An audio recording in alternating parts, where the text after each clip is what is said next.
Well, good evening and welcome to Moments with Mac, the culmination of many years of many great ideas and many shows that were supposed to happen, but I think this is the right time for what is happening right now. My name is McFarland Muledi, and it's an absolute pleasure and an honor to have you with us today.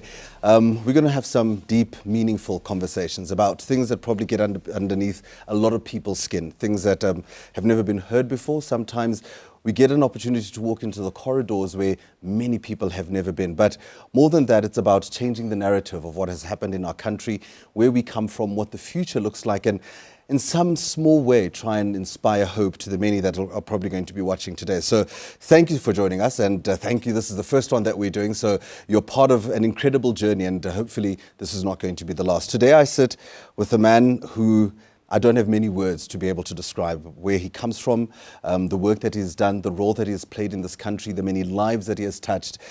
He's a father. I don't want to say he's a politician. I'd rather say he's a public servant through and through, a gentleman of true honor. And we're going to get to know him. And these are the kind of people that I think we're going to start having conversations with. These are the kind of people that I'm going to introduce you to, because you'll never see this in mainstream media. So welcome to Moments with Mac. Dr. Lubisi, thank you so much for joining us. Thank you very much, Mac. I'm very honored to be your first guest. More than anything, Dr. Lubisi, I think a lot of people might see the public figure. They might see the politician, they might see the public servant, and they might see the various roles that you've played throughout your career and some of the things that you've done, but there was a beginning somewhere. And I just want you to maybe look in your archives and look for those dusty streets when you were running around and take us through where it all began for you as Dr. Lubisi. Yeah, thank you very much, Mac. I come from what used to be called the Eastern Transvaal. I come from the city of Mbombela, which is what's called now, which used to be called Nelspruit. I actually was born in a township called Mbombela, which is what the new city is. So that's where the name comes from. That's where the name comes from. I was born there, and I went to my first 3 years of primary school in Mbombela Township, and then thereafter we were then forcibly removed because those were the times of forcible removals. So we were forcibly removed from walking distance to the city of Nelspruit to 26 kilometers away in a township called Ganyamazane. So that's where I then continued my last year of junior primary school, and then did the rest of my primary school in Ganyamazane. I come from a big family, relatively speaking. I had 6 siblings, so there were 7 of us, all being raised by a single mom. So it was a bit of a struggle. We were not born with golden spoons in our mouths. We had to struggle during our time in Nelspruit. I grew up like all children at that time in a township. We played in the streets.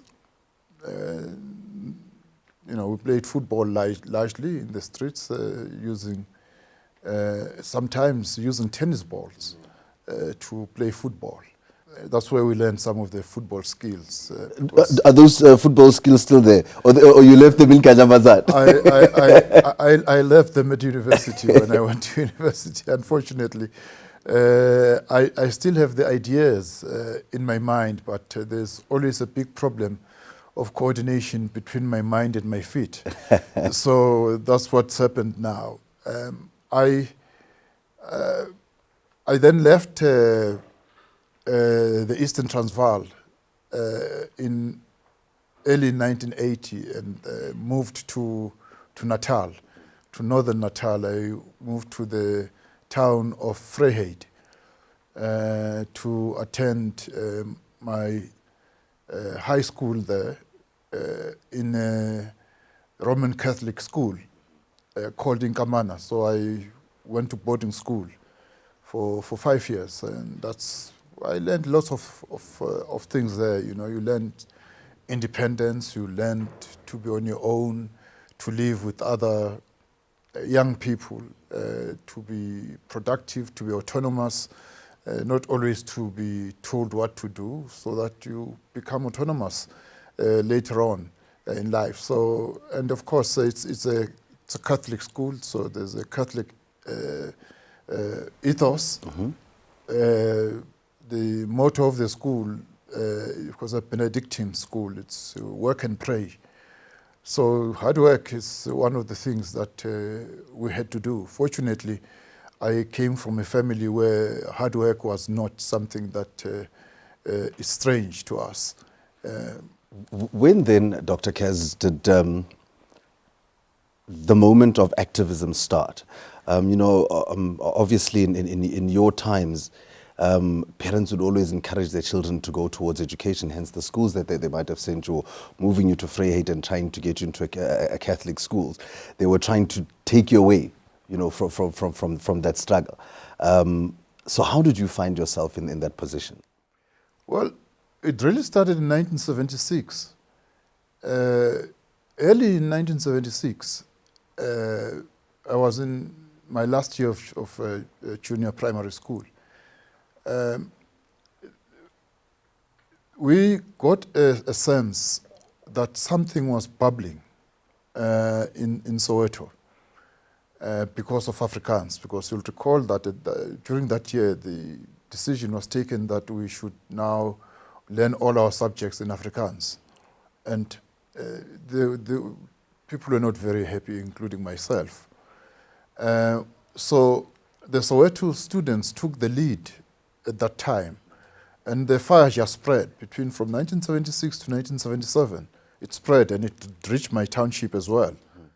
Was this now in Vryheid or back in Kanyamazan? It was in Kanyamazan. Okay, yes. It reached Nelspruit. It moved from Soweto down to the Eastern Transvaal. Of course, the concentration was in Soweto, because that's where the large number of young people were killed, beginning with Hector Peterson and Hastings and Ndlovu. But the trouble reached us, and many of our schools in our township were actually burnt down by angry students. At that time, those of us who had loud mouths were beginning to be suspects among the police, special branch, and they would want to come and speak to us and hear whether we know anything about the burning of the schools. Fortunately, I was a bit opposed actually to the burning of the schools. I was more preferring other tactics rather than schools being burned, because we knew that when all is said and done, we'll return back to school. So we must find a school when we come back. Still intact. Absolutely. So my political consciousness was awakened basically by 1976. When you say that's when you got your awakening, we always speak about schools of thought when we speak about politics. So what influenced your school of thought at that time? And why did you make a decision to follow that school of thought? Was it communism? Was it socialism? Was it democracy? Was it black consciousness? Where did your mind go to?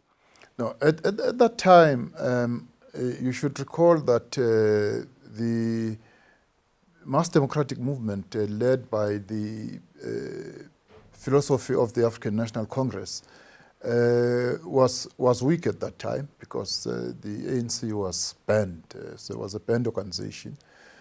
So was the Pan-Africanist Congress. What dominated at that time, what we knew, was the notion of black power, which was influenced by the black consciousness movement, largely led by Stephen Bantu Biko, who unfortunately died in 1977 in September. It was largely about that. It was because unfortunately Afrikaans was seen as the language of the Afrikaners, of white Afrikaners, by the way. We were in the Transvaal. The only people who spoke Afrikaans as their home language in the Transvaal were white Afrikaners. We didn't know that there were colored people in the Cape who were speaking Afrikaans. Mm-hmm. So we associated Afrikaans with what we call the Boers at that time. So our opposition, therefore, to Afrikaans was opposition to suppression by the Boers. It was a coincidence that Afrikaans became, the enforcement for us to learn in Afrikaans became the motive, the motive force at that time for us to begin challenging again the apartheid regime at that time. But it was a challenge to apartheid, frankly speaking, because later on other things came up about issues of forced removals. The fact that there was what was then known as influx control. You couldn't just move into the cities or towns as you wish. Now, Nelspruit was an Afrikaner city, and there were rough things happening there. For instance, you beyond certain times, you couldn't be in town. Not because the police are going to arrest you, but you just are going to be beaten up. If Afrikaners found you in town beyond a certain time, make sure that you can run, because you're going to be beaten up. So all those things came together, and therefore the notion that black people must now stand up and challenge the hegemony of the Boers, hence the notion of black power, which was premised on the notion of black consciousness. So during that time, what were the conversations that were had? Because you're still very young, at that time. On the one hand, you've got to fight this evil that is oppressing your people. On the other hand, you've also got to get an education, because you clearly said it even earlier on that you're opposed to the burning of schools, which shows a passion for education, a passion for knowledge. I know that later on in life you then got involved very heavily in education. So during that transition of saying, we've got to oppose this thing, but we mustn't burn down schools, was this the common thread amongst comrades, or was there just an issue of anger, just an issue of liberation? What were some of the conversations that you would have with your colleagues and friends and your compadres? Somehow we knew, young as we were, that for us the only way out of poverty was education. We did not have any other vehicle. It was clear we did not have inheritances or anything like that. Yes. So in order for us to move out of poverty, we had to be educated. And my mother consistently said this: you have to go to school, learn, have a qualification, so that then you can work and ensure that you are financially independent, not relying on anyone for food and all those kinds of things. So education for us was an object or a mechanism for liberation itself.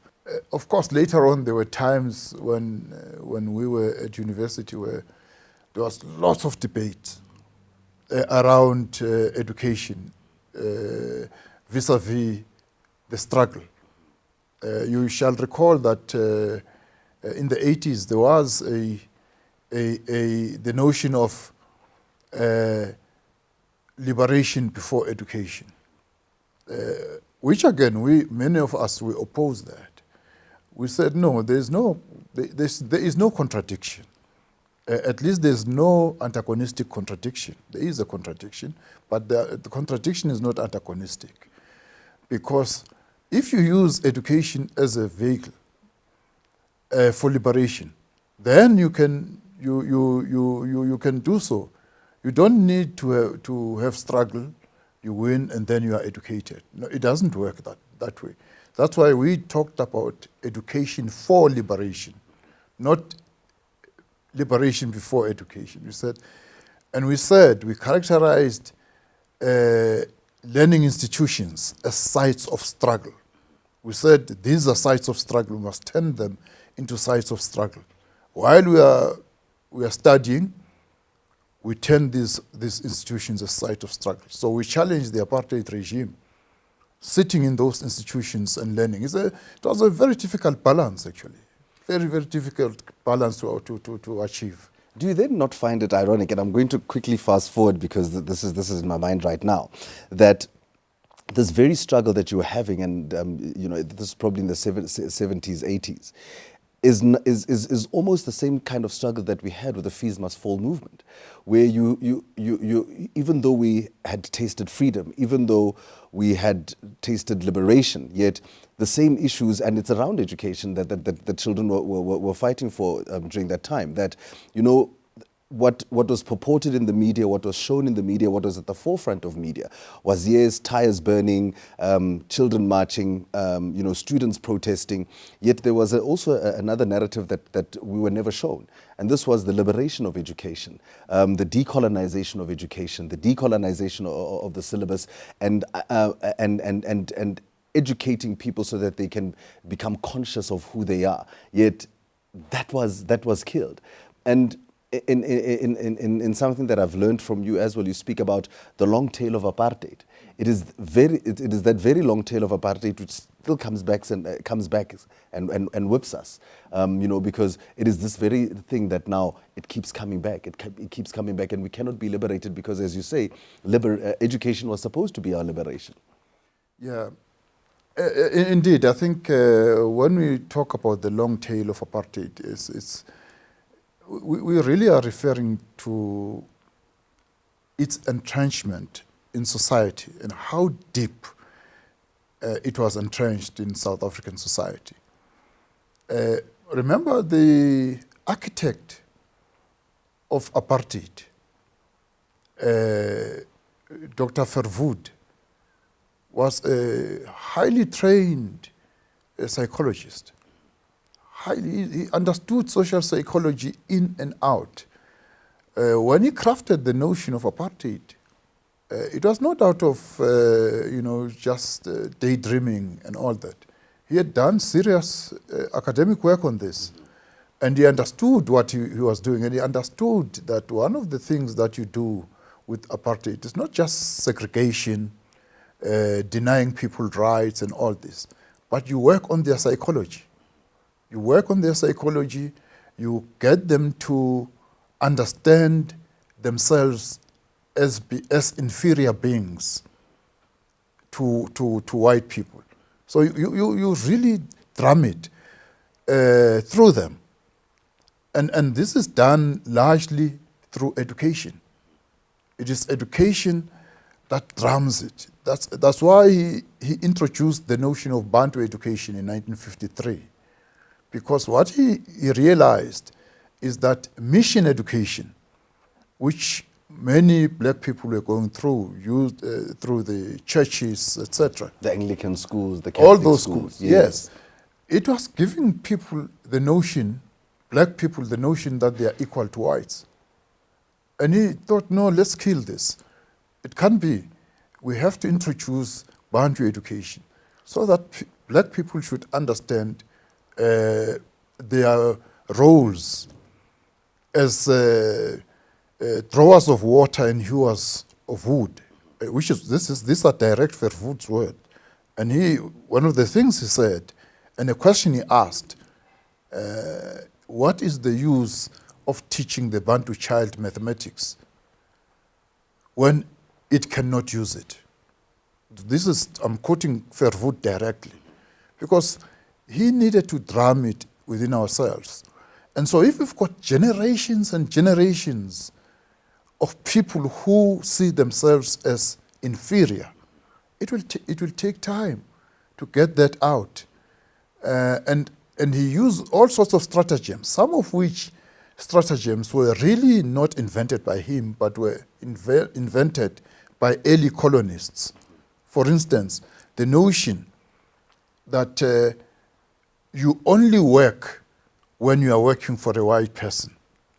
I mean, if you go to the townships, even now, when you go to the townships, you hear people say they are going to work. What do they say? Ngiyakumlungu. Ngiyakumlungu. Yes. I'm going to a white person. Because that's the psychology. You only work when you work for a white person. You can't work for yourself. It's one of the effects of the apartheid system that we see now, where people are not entrepreneurial. They want to be employed by someone. They don't think of employing themselves. And that's the difference between many of our black people in this country and others in countries that surround us. The mind shift is going to be great that will move us from this economic dependency to economic freedom. And it's interesting that you say that, Dr. Lubisi, because in the same breath, even when you are black, if you employ someone that's black, they also call you Mlungu. Mlungwam. Yes, Even if you are black. Even if you are black, yes. That is, because that's our history. So then, when the Fees Must Fall movement started, of course it started because many young people were being excluded from university for financial reasons. Some of them very bright young people who were passing, but they didn't have the money. And so they were owing the universities, and they were excluded on the basis of that. And it was largely those students of what is known as the missing middle. Mm-hmm. Those are children of parents who are not poor enough to get a grant or even an RDP house, but they are not rich enough to pay their fees. So they are in the middle. Yes. They are the missing middle. Children of nurses, policemen. And teachers, yes, and all those. Yes. So their fight was a genuine fight, because recall that they were using the very Freedom Charter, which had been adopted by the ruling party in 1955. Because it says the doors of learning and culture shall be open to all.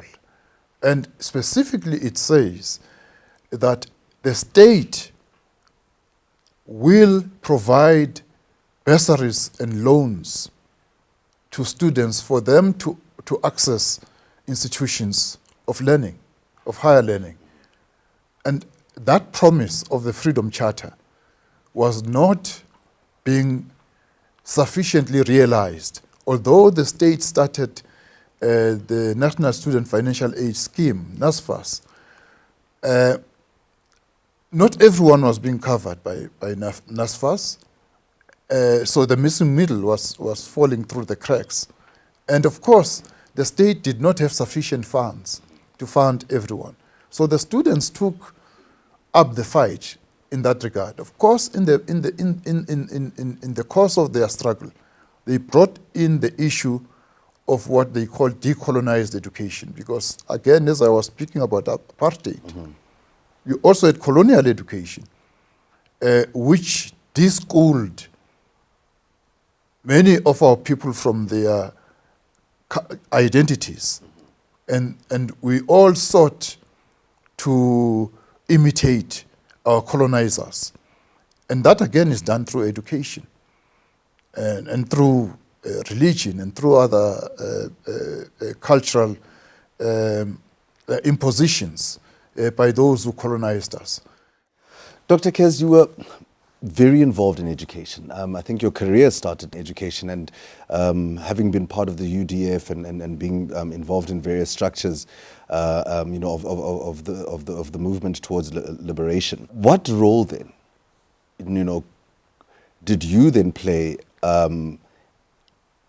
in dealing with this issue? Because if we know and if we saw that this is where the biggest problem lay, we should be speaking about a different South Africa now.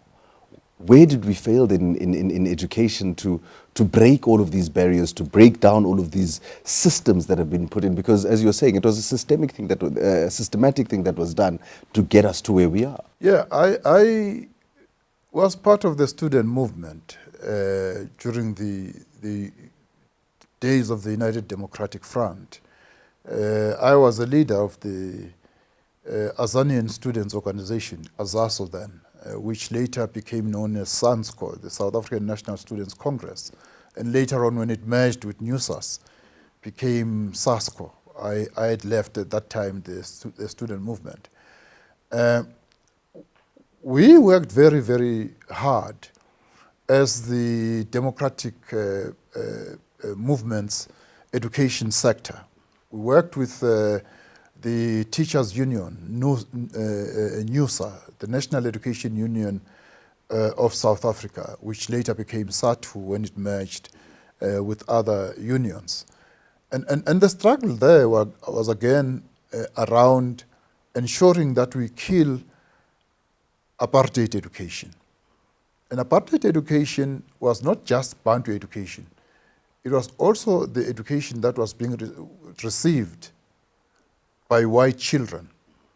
Because while Bantu education taught us to be inferior, apartheid education in white schools was to teach white people to be superior. So all of it was bad. We thought, no, apartheid education, whether it's taught to black people or to white people, is bad news for our country. And therefore we had to challenge it. And lots of efforts went into this. In our struggle during the times of the United Democratic Front. And when we were liberated in 1994, even prior to that, actually, we worked through various commissions, the National Education Policy Initiative, NEPI, which looked at various issues as to how we are going to transform education after liberation. And that led to the production of what became popularly known as the Yellow Book. The Yellow Book was literally a yellow book, which is the education and training framework of the African National Congress, which was released in 1991, if I'm not mistaken. It was that Yellow Book contained what we sought to achieve with education once we are liberated. So that Yellow Book included, amongst others, firstly, we had to integrate education. Yes. Remember, there were 19 departments of education, racially and ethnically separated. Now, we had to get them together. That's a momentous task. It's huge. It's huge. We achieved it. Many people have forgotten that. It's a massive task. Two, we had to increase access to education for all those who are supposed to be in school, children. Because large numbers of children were actually not going to school prior to 1994. Wow, yes. They were not going to school at all. We had to get them to school. In the rural areas everywhere. And if you look at our primary schools up to about grade 9, education in South Africa is universal. That's not the case in many parts of our continent, in other developing countries. Now, we had to go with that. We had to amend the curriculum. We had to change the curriculum. Now, there are certain exercises. For instance, one of the first steps in amending the curriculum took place in 1996. Yes. A committee was set up, led by Professor John Volmink, which was looking at the language of issues of language, issues of gender, issues of racism. So they had to scour the entire curriculum to pick up all these things. I mean, there were things which were assumed in our textbooks, in the curriculum, which were just downright sexist. Yes. there are things which were found which were downright racist, and people were not realizing that. And it was being taught to children in schools. So that was the first effort. And after that, then various curriculum efforts through Curriculum 2005 took place, and I was part of that of those processes to transform the new education sector in South Africa. And these things are iterative. They don't happen once. You change, and then you realize, let's change again. Because the world, you are not just challenging the apartheid history, but you've got a world from which you were previously isolated. Global standards that you need to catch up to. So you have to consistently being iterative as you approach curriculum changes. Curriculum change is not a once-off process. It's an iterative thing, and the same thing was happening at universities. When the Fees Must Fall activists were talking about decolonization, I mean, I recall very well in the 80s at universities, when we were at universities, we were saying we must Africanize the curriculum. We're talking about Africanization at that time. And we challenged many of the things in the curriculum of universities. And movements were started, and subjects changed quite a lot. And we were saying Africa must be the center, because the center of the curriculum in universities and in schools at that time was Europe. All history started in Europe. We said, no, let's turn the tables and let all history start in Africa, where history tells us, anthropology tells us, this is where humanity started. We are all Africans. Whether you find yourself in America or where, you come from here. So let's start history here, rather than start it in Europe. So we needed to think that. So we then talk about decolonization. And it's not a new concept. You know, we used Amilcar Cabral. If the Fees Must Fall activists would have done a bit of homework, they would have seen how we fought to change the curriculum at university. It's not easy. It was not easy. And it's not going to be easy either, even now. Because for you to change the curriculum, there is an Argentinian World Bank academic called Margaret Monteiro Sibeth. She says, I quote, "A curriculum is as good as its teachers." You can change the curriculum on paper and say, now we have decolonized education. Let's see where you're going to get the teachers from. Let's see who's going to teach it. Yes. So the curriculum is as good as its teachers. If you look at the demographics of the faculty in universities, do you think you'll just, in one day, have a decolonized education? Not a chance. No chance. Not a chance. No chance. So you have to seriously, and this is what Joe Slovo had said. In order for us to transform society, we must first transform the state. If you've got an untransformed state, there's no chance of transforming society, because it itself is not transformed. So if you want to transform the curriculum, you must transform the vehicle which is going to pursue that transformed curriculum. So this thing is not as easy, it's easier said than done. Let's then maybe fast forward, and I'm picking this up from what you said about the late Joe Slovo. And this is about a transformative state. You've had the opportunity to walk through the corridors of power, probably at the highest level, having moved from the Department of Education. And that is as the DG in the Office of the Presidency. It started at the time of the former President, Thabo Mbeki. What was that journey like? Because I have parents that are teachers, and they are teachers forever. So for you to leave the Department of Education and say, let me go to the highest office in the land, where did it all begin and what inspired it? Yeah, it was a very difficult decision, because I was in education all my life. I saw myself more as an educator and an educationist. During the time of President Mbeki, I was still in education. I was in the National Department of Education, and I then subsequently left to be the Superintendent General of Education in the province of KwaZulu-Natal. Yes. The decision to join the presidency was not so much my decision. Yes. Like it happened, I was busy minding my business in education when I received the call to say President Zuma wanted to speak to me. I said, okay, right, that's fine. He called me and he said, no, let's meet. We met at what is now called John Langalbalele Dube House, which used to be called King's House in Durban. And he said, hey, I'm going to disorganize you a bit, man.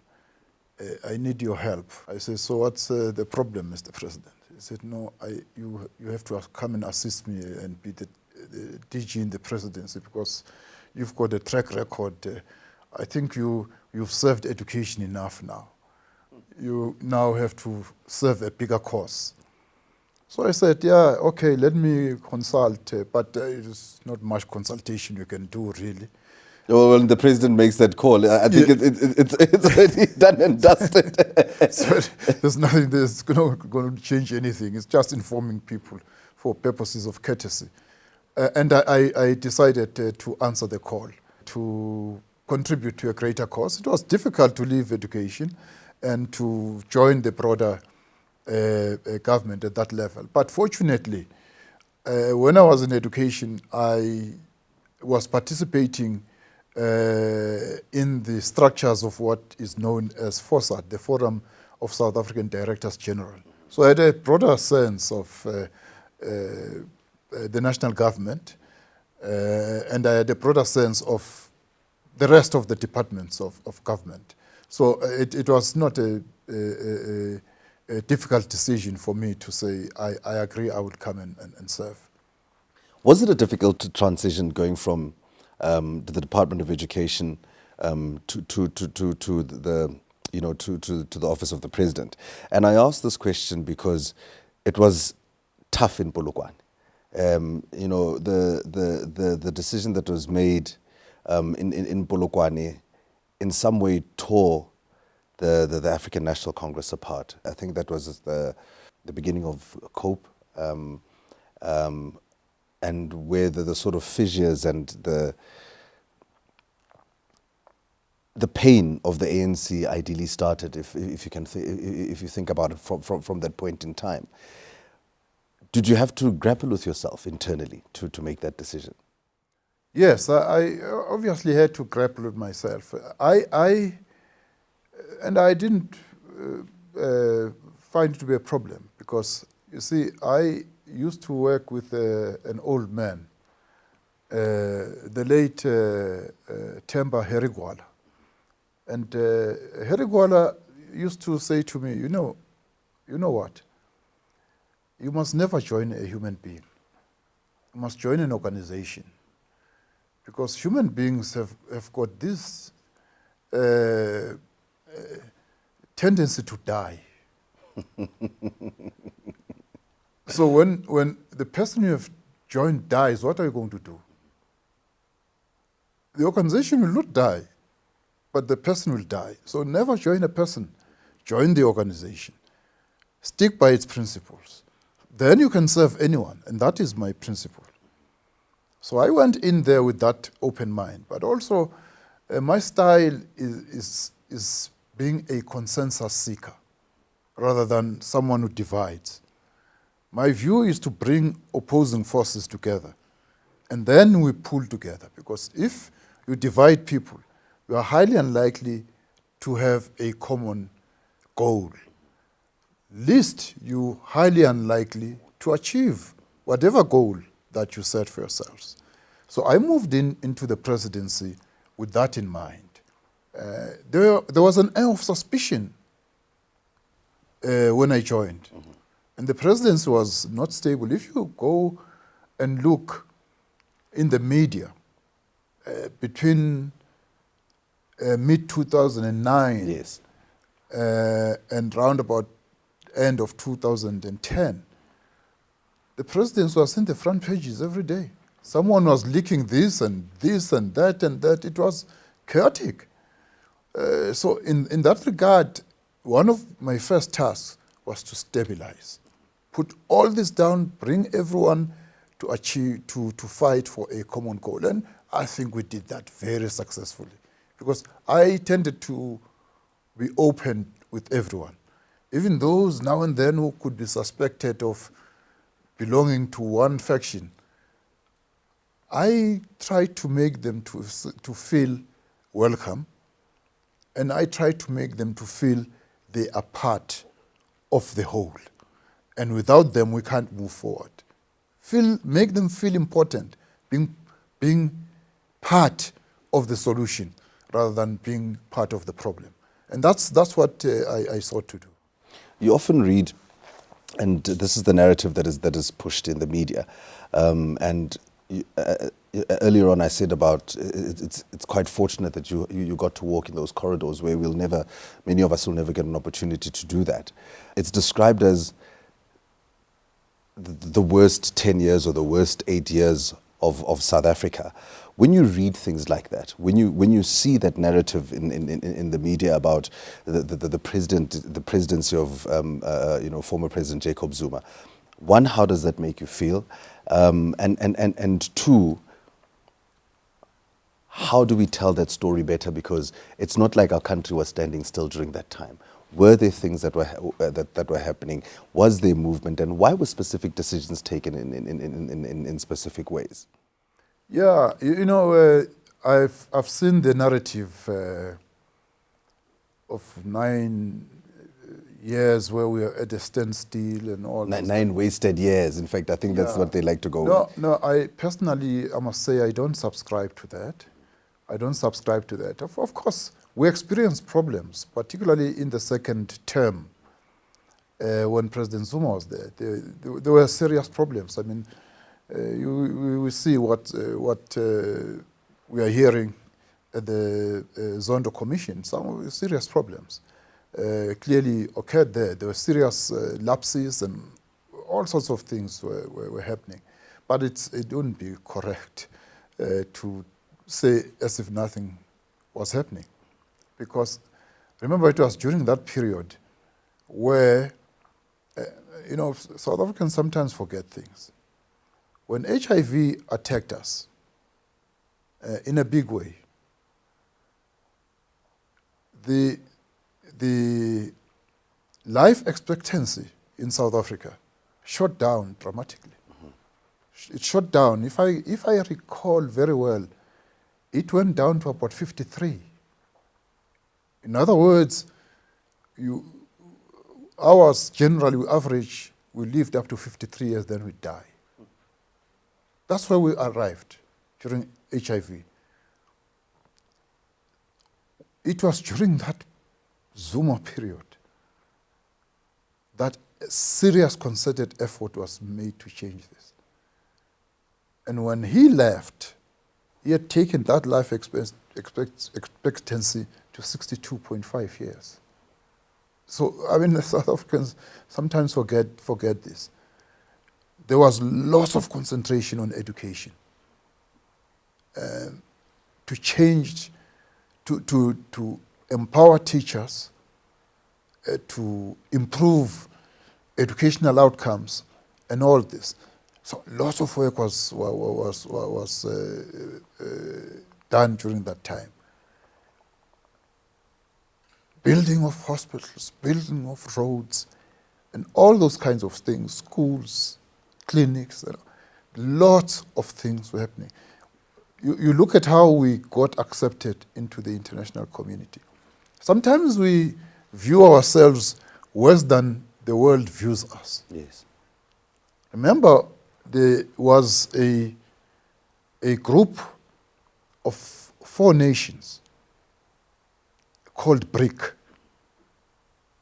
And when BRIC took a decision to add another country, who do they add? South Africa. They added South Africa, and it became BRICS. If we were a joke, if we really were a joke, I don't think Russia and China and Brazil and India would have picked us. I don't think so. I think, so while we struggle, we've got lots of challenges, and these challenges will continue to be there. And you solve one problem, another comes up. And this is what Madiba said in his very fundamental statement, when he said, we climbed a hill. When we reached the summit, we realized that there are far many more hills to climb. We thought when we've climbed that hill, we were done. That's what it is. As we climb to the summits of hills, we'll realize we still have many more hills. And we must accept that. Life and society evolve that way. It doesn't, life doesn't evolve once off and you're done. No. It is, if you like, this is a permanent revolution. And that, ladies and gentlemen, is Dr. Cassius Lubisi. I'm going to call this part one because when you sit with a man of such great intelligence, when you sit with a man that has got so much wealth of information and history and knowledge, you can't just do it in one part. So we'll definitely have moments with Mac once again with Dr. Cassius Lubisi. Dr. Kaz, thank you so much, for making the time and, breaking the first one for Moments with Mac. I think we've really set the standard and the bar quite high. And as I said, this is part one. I'm sure there's going to be a part two and a part three, that we're still going to go into this with. And I really appreciate your time. And I want to wish you the best because I know that the journey is still quite long. You may have left the corridors of power and the highest place in office, but I think, as you said, we've just realized that there's another mountain. Thank you very much, Mac. I really appreciate it, the opportunity to speak to you. And as I often say to people, I have left the public service, but I continue to be of service to the public. Thank you very much. Thank you very much.